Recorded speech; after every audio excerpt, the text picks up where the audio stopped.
Justice League 20, which is Scott Snyder writing, along with Jorge Jimenez, who of course is doing the art. So this is the second part of the Sixth Dimension, where our team are in this future, this lie. The cake is a lie, Yep. as Cake is indeed a lie. yes. I mean, here's not exactly applicable because we the reader already know that it's a lie because we were shown that Yeah. it was false. But Well, and see, because they're meant to be in the sixth dimension, right? They're not in the fifth. yes, But Yeah. so only as of right now, Superman, who is trapped in this, endless void of the abyss, is the one that's not experienced all of this, right? I'm just trying to keep all this straight. yeah. Well, I mean, at the Because end once of you the start issue, talking about, at the issue, Jean and Kendra get the. yeah, We don't know how much they get from the kid, Revelation. but they know that this is all a lie. They know that there's something going on. They get the info dump. Yeah, but I'm just looking at this as when you start dealing with imaginary places and things like that. I have to keep a linear line of how things work, or else I get lost in the weeds. So I'm just trying to structure this for my own sake, because Mixapitalik would have a field day with me. I will just say that I would not handle it like Superman. No shit. yeah. I don't think anything confusing's happened yet, though. It's fairly No, straightforward.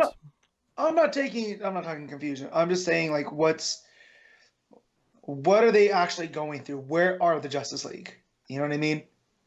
Sixth Dimension says it on the first page. There's a nice Well- nice little Do you really think it is the sixth dimension, though? I don't actually think it's the sixth dimension. unless Snyder's just lying to us. Yeah, which, which I mean, I think- he could be. Because remember, Mixapitalik is involved and he's up to something. And so is Lex. Well, not necessarily Mixapitalik, but someone that looks like Mixapitalik. I feel like you're making this more confusing with weird Yeah. theories, Matt. Why? Because they have their own imp. That's what we find out. The No. Doom- The Lex wants to capture Mixie, and then he'll be their own imp. That's not how I read that. I hate to say I'm with Pete on this one because they're discussing Mixie already. Like this isn't. They're like, oh, we can't control him. They're like Brainiac's like, yeah. Look, I'm ridiculously smart, but no. Those imps they'll do their own thing. And Lex is like, yeah, but what if we had our own? Yeah. Right, that's what I'm saying. Is He's talking about Mixie. I don't think it has to necessarily be Mixie. I think he could be Right. capturing a different one, or that's because I think the implication is that he's already got one in that box. right. I think this is where Batmite might come into it. That'd Yeah, be I cool. think it's Batmite. Because we know Batmite's coming into it, that's true. Yeah. Yeah, I don't think it's not actually Mixie. I think it is Mixie. I think it's Mixie, but is being influenced. Yeah, by- because we Yeah. hear that voice at one point. It says Mixie, do what you agreed or whatever it was. There's someone talking Well, to and him. that's why I figured maybe there's some timey-wimey being at play, that we're watching stuff that's going on, but the Doom stuff is slightly in the past, and that the Mixie's been compromised. That's how I read it, No. by something. No, I think Mixie is compromised to a Mhm. degree, but they're like, we haven't got full control. We've just got a little Okay. bit, but they've got Well, that makes Batmite sense. coming. Where it's like, okay, no, this one we can control. I never gave this a second thought while reading that. Matt has somehow made this more confusing. I told you, Mixie-Pitlick would have a field day with me.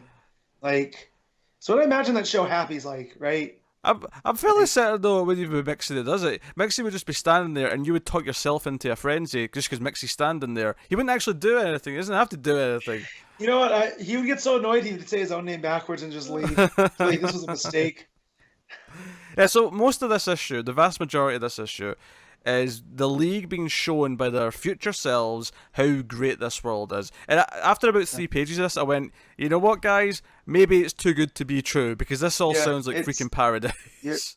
Well, there's a part that's especially paradise in that Dick's Batman, Oh, yeah. and he's not Rick, he's Dick. I- So My only question is, okay, Dick's Batman, I get it. Mm-hmm. Why that batsuit? Why red? I have no idea. Like, I would maybe never. it's a shout out to the Robin costume. I don't know. Oh, maybe. Yeah, I don't. I'm just basically also what I'm really saying is I never pegged Dick for a big collar guy. No. Yeah, that's weird. I don't know. They always well, it doesn't really matter. Yeah, they always have these weird field days whenever we get stories like this where they do these weird versions of outfits. Because, I mean, did you get that was supposed to be Barry? Is that Flash with the open hair? Like, at first? No. Yeah, me neither. No, that's Wally. That's Wally's new suit. Like, yeah. Or Bart from his Impulse. And then I'm looking at it and going, oh, I guess that's blonde hair. So, yeah, I guess this is just Barry. Yeah. But it is an amalgam of all of them, right? Like, that's what they've said. That's what Snyder told us. Yeah. Yeah. But no, I do like that this is almost a warning to the Justice League. Don't drink your own Kool-Aid. Like, yeah, you guys can do greatness, but what's the cost? And so I like when Shane is like, no, don't believe any of this. You know, there's a darker side to it. So I like all of it. Who's Shane, Matt? Shane is the little half Martian, half Thanagarian kid. Well, half human, I guess, because Kendra's not Thanagarian. Shayer is Thanagarian. So.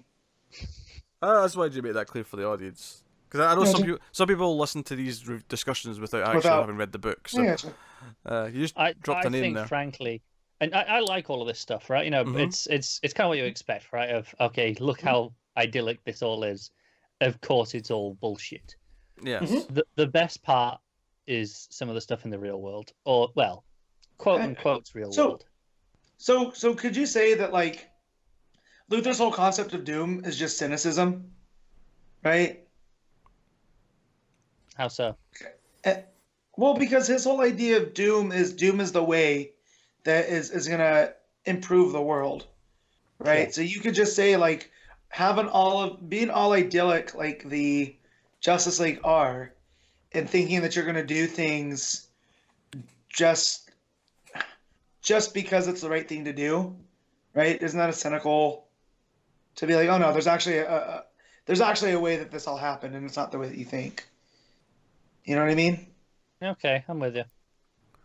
And so I just feel like this is that trap for them, is that because they're hinting at the way this all came to be wasn't just strictly through justice; it's the full balance, right? So they have to embrace a little bit of the doom. Yeah. I did laugh out loud though when Batman said, where the hell's all the villains? He's looking at this, utopia version of Gotham. He's like, where's the villains? That makes no sense. Also, like he's like, what's this? He's like, it's sunlight.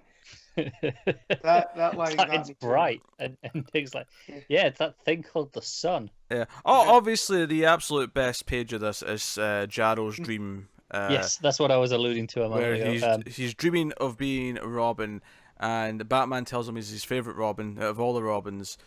We see Jarrow diving at a criminal with a Robin costume. Yes, he's got a Robin costume on. And do you know what? This is Snyder told us this was coming on Twitter, right? Yeah. He told us it was in this issue. Yeah. Didn't disappoint. Nope, not at all. In fact, I would say it overexceeded my expectations. Because him being told he's the best Robin of all the Robins. Yeah. Deathstroke. More like Death Joke. Yeah. Oh, Jarrow's the best. Which made me immediately think of Pete's dick stroke comment on Twitter like a week ago. So, there. Yeah. Yeah. So this issue was pretty good. I do, if I have a complaint about it, it's probably that so much of it is like the league seeing this, perfect version of the future. I feel like I've seen this type of story done a lot. Not necessarily this specific version of it, but here's the fake perfect future, the fake alternate world you can live in. Fake utopia. Yeah. Basically, it's too good to be true kind of story. I feel like I've seen this enough. It's a Black Mercy story. Yeah. Kind of. It reminds me of the movie Tomorrowland. Right? Yeah, okay. Like, that's where I feel it this looks is going. Amazing, but there's got to be a catch. Yeah. Yeah, there's the catch and how it can go sideways, and that's where I'm feeling like this whole embrace of doom and cynicism and whatnot is the underlying thing we're seeing here, because it looks dire for Superman, It's clear ultimately the key is going to be some sort of balance, right? With the interpretation of the symbol being justice of doom. What I'm talking about though is a critique of this issue. Is it was a little bit tedious. By the time I got to the fourth scene of, because they all kind of split up and they're all being shown like perfect parts of the world, you know, Flash and John are doing sciencey things and creating multiverses or whatever they're doing.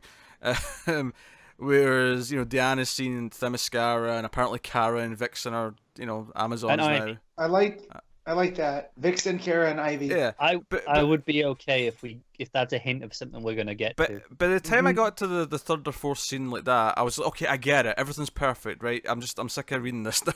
Can we get to the point where they know and we can start evolving the story? I understand what you're saying. Yeah. I can totally see that. Structurally, some of it is redundant, but I was enjoying reading it all. I was enjoying seeing all that, because I think Bruce is the last one, right? And I'm like, yeah, okay, I get what it's doing, but also I'm really enjoying seeing his reactions to this. Yeah, no, I mean, it's something I was feeling as I was reading it. Maybe about halfway through the book, I was like, okay, right, I don't really need to see everyone see this perfect version of the future. Yeah, that's fair.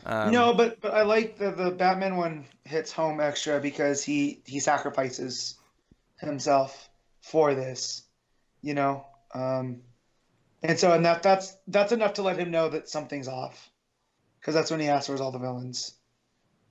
Yeah. So, yeah. So I like that you see all the other ones kind of buying into it, but not Batman, which would normally annoy me, but I like it here. Yeah, no, this isn't a because Batman. This is just Bruce being a cynical bastard. Exactly, and that's what I'm talking about. The cynicism. You know what I mean? Okay, I'm with you. Yeah, the book ends with Superman's trying to get out of the void that he's in, and eventually the fake, you know, bearded, you know, white-haired Superman shows up, and it's like, Clark, we need to talk, or whatever he says. I'm loving this. The more I see it, the more I'm loving this design and the way it glows in this, you know, this dark world. It looks like Jor-El's outfit from the movie. It feels like Krypton-esque. Yeah, it does. Krypton personified. Yeah. Also, kind of a little bit of like depictions of the Greek gods with their togas and whatnot, with the white cape flowing around him. Oh yeah, he's totally. You know what I mean? Yeah. So like, it's super cool though. Yeah. And you know, we might have known this to a point before, but we get some clear exposition about Perpetua and how the Monitor, the Anti-Monitor, and the World Forger are her sons. Nice little mythology build. Yeah, I think that was kind of hinted at last issue from when Mixie was telling them the story. Yeah, but this was clearly spelling it out though. When we get the full kind of thing where she wanted to use it as a weapon, they imprisoned her on the source wall, and now she's out, so she wants to weaponize the multiverse. Basically to get back at her son. Yeah, she's weaponizing the multiverse. So what's the big section of it called? Like, what's the multiverse part of? I gotta find it. Yeah, I can't remember, but you're gonna have to find it. Yeah. I don't see it now. But anyways, I like that idea, and it's almost like hinting that in order for them to have this perfect reality, they have to go along with this plan. You know. Yeah.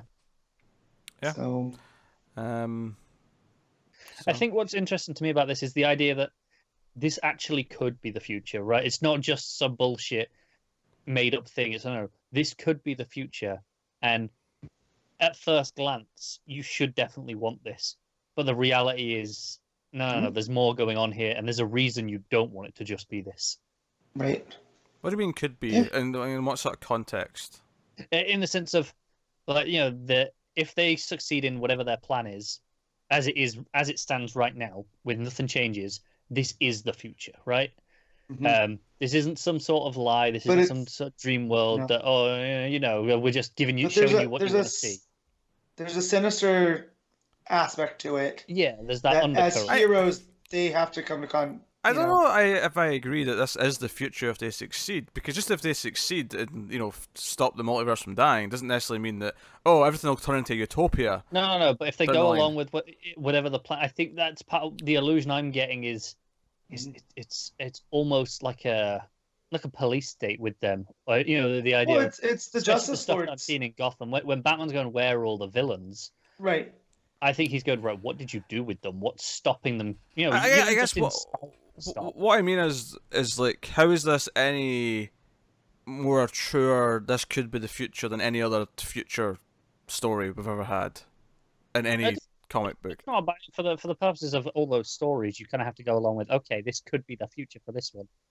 And I think the reason that all I'm saying is I like thinking that here is because I think it lands harder if this is a viable, possible future, rather than just some conjured up dream. That okay, the sixth dimension is showing them what they want to see, right? If this is actually a potential future, and then they have to choose not to create this because of the sinister undercurrent that Matt was talking about. Right, and that's why Hawk Girl or Hawk Woman and John are so aghast at what they've seen. Because they're seeing what they've done in order to make this happen. I guess it feels so good to be true that I actually don't feel it's viable at all. Like I read this and go, this is just too good. This is an illusion. This is a mirage. This is fake. Which is just fine because I mean it is a trick. Which I guess is metaphysics in a nutshell, right? Like, it's why is it any less true? Because it's all potential. It's kind of what the Dark Multiverse was. Yeah, like, we have the Batman Who Laughs. That happened at some point, So, and this is where it starts getting wonky, and that's what I was talking about.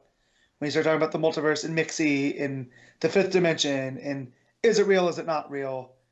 It's and mission accomplished if that's what Snyder and Jimenez are going for, Because look at all the. I assume it is, given when you're playing with those dimensions. Mm-hmm. So mission accomplished on that part. But I really like this type of stuff. Yeah, I mean, I have no idea. Like, I have no idea if the sixth dimension creates things or if it's, is it all an illusion? Is it? Yeah, because how they describe the sixth dimension, it's like the control box, like it's the control room. Right. I'm going to simplify it down based on a lot of this is from the last issue's explanation of the sixth dimension, right? The control room essentially. On a TV show, that's the writer's room. That's where everything is being controlled from that singular point. Yeah, none of these analogies are helping at all. How does this translate into a dimension? Like I don't think that explanation in the last issue actually makes it clear what the sixth dimension actually is or what it does. The third dimension is reality, right? As you see it. Sure. So in the TV analogy, fourth dimension's time. That's the TV show. The fourth dimension is just the time for the location. The fifth dimension is is essentially being aware that it's a TV show. It's the meta awareness of it. Yeah, that's what I was getting with the kayfabe. Is the writers room this is where it's being created from. This is what's in control of the other dimensions. This is where it's the decisions are being made about what's actually happening in the show. Yeah, but how is that? This is where I think we're. Yes, but how is that different to Monitor and Anti-Monitor and all these types of characters and the gods? Because that's where they come from. Is the sixth dimension? They're from the control room. That's the point. They are part of the sixth dimension. That's what we're learning here.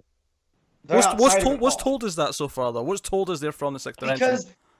Because Perpetua created all this, right? Yeah. That was in the last issues. Anti-Monitor, the World Forger, and the Monitor are all sons of Perpetua. Yeah, but Perpetua created all dimensions as well? She created the sixth dimension? Well, she may not have created it, but it explicitly told us those four beings are the only ones who really can access it. Access the sixth dimension. Yeah. They're the writers. The writer's room, the physical space. Okay, so what is okay? I understand everything everyone said. I've never been confused about any of this. What does any of this have to do with this fake future that we currently have in the sixth dimension? No, I think that's why Matt is saying it's interesting to be overthinking it, because how is this functioning? How is this projecting it to these people? And to go back to what Matt said at the very start of this discussion, is this actually the sixth dimension? Is the cake alive? That wasn't the cake. The cake is this future. This is the sixth dimension, isn't the cake. See, that's what I think is the cake, because they all think that they're cells from the future because Superman made it to the sixth dimension, right? Well, yeah, so exactly. That's what I'm saying. That is the cake. But the cake is not whether or not this is the sixth dimension or not for us. They, No, but they, I think that was what Matt was getting at the start. Is Yeah. maybe it is as well. Like there's the cake to the carrots, and how Peter, you said at the start, there's not really a cake in this scenario because we already know. And Matt's saying, but do we? but why is that a cake though? Why is that something we should be hoping for? Because we're being told that this is the sixth dimension, right? And then it's pulling the rug out from under us and going, oh, maybe it's not. That's what Matt was getting at the start. I'm with you, Matt. Don't worry. Thank you. I get. I don't think I care though if it is or it isn't. Imagination. Like I don't actually care if it's a sixth dimension. I just care what the purpose it has in the story. The theoretical existence of the sixth dimension itself is not interesting on itself to me. What's interesting to me is how they use it for the story they're telling. And I'm a little bit worried here that Snyder is making this too convoluted. I don't think it is convoluted yet. No. No, but it is. If it turns out not to be the sixth dimension, and this is something else, and then there's also a sixth dimension. Okay, I will tell you why this matters. They think they're in the sixth dimension, right? So they think they've. Do they think they're in the sixth dimension? Yes, because the whole point that Mxyzptlk said, from Superman interacting with him so many times, he's absorbed enough of whatever it takes to get into the sixth dimension. So he steps through that door. An instant later, old Superman looking like Jor-El. No. I get this part, but why do they think this future is the sixth dimension? If they think the sixth dimension is what Mixie told them, then why would they ever be under any impression that this is the sixth dimension? Because future Superman at the end of last issue was like, "Hey, I've sorted it out. Come with me," right. With the assumption being to the sixth dimension. So the sixth dimension, them attaining to the sixth dimension, is key to them making this future happen. They step through the doorway that Superman stepped through to go to the sixth dimension from Mixie, right? Then reopen, and then they all step through again. So why wouldn't they think they're in the sixth dimension? I don't know. I've stopped caring. You've actually made me like this list, just talking about it. Well, I'm enjoying it. Do you know what? I was perfectly happy with this issue, barring some complaints. Actually, talking about this with you two has made me like this much less. It's made me like it even more. Because I like the second type of stuff. It's so I like stuff that Morrison does in concept, but then he goes too sideways. This I feel is a perfect balance. So it's almost like I like the imitation of Morrison better than the real Morrison. You know, like water down Morrison. Yeah, you know. The funny thing was, I wasn't confused when we started this conversation. You two made me be confused by forcing all these questions about where they actually are and what's going on. What if it's this? What if we're all right? What if it's not a binary right or wrong? Here's my thing though. Here's my thing though.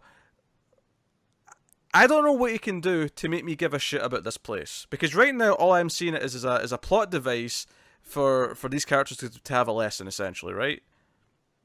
Well, to me, the sixth dimension is the key to stopping Perpetua, because if they wake up Perpetua, she gets to the sixth dimension, and she weaponizes the multiverse. That's it. Oh, this is what I like about Snyder. This is all just plot details. It's all just added information, layers and layers and layers. We don't really care about any of this shit unless you're just into the convoluted mythology of it. There's no actual. Why do we care about this shit? Why? You care about it because the characters give a shit. There's been no time spent to actually give any of this like actual emotional. But again, Pete, we don't know if connection. We're right. You could be 100% right that it doesn't matter, in that they're all just being lied to because they're not in the sixth dimension. This is whatever they're at is Mixie's own thing going on, right? And it's just, we'll never get to the sixth dimension. I think we broke the robot. Should we try to turn it off and on again? See, Pete's Brainiac here, where he's talking about his superior intellect, and then we're playing the role of Mixie and Batmite and going, we don't care about your intellect. We just do things. We don't have to make sense. You know why? We're imaginary, sucker. Yeah. Throw your logic and ration out. I'm going to wear a small purple hound on my massive head. Look, Snyder recently for me has worked best when he's just been popcorn fun. I don't necessarily think much of his writing recently has had much depth to it, right? And that's okay if it's fun. And I feel like we're trying to subscribe some depth to this here with this conversation, and I don't know if it's actually there. And because of that, it's feeling hollow to me. It feels like he's doing things because they sound cool and wacky, not because there's like build in the story to actually give it any weight. I disagree, because I feel like this has been built in Perpetua, Sixth Dimension. We've been teasing this stuff now. This goes back to Metal with the World Forger and the forging of worlds and where all that comes from.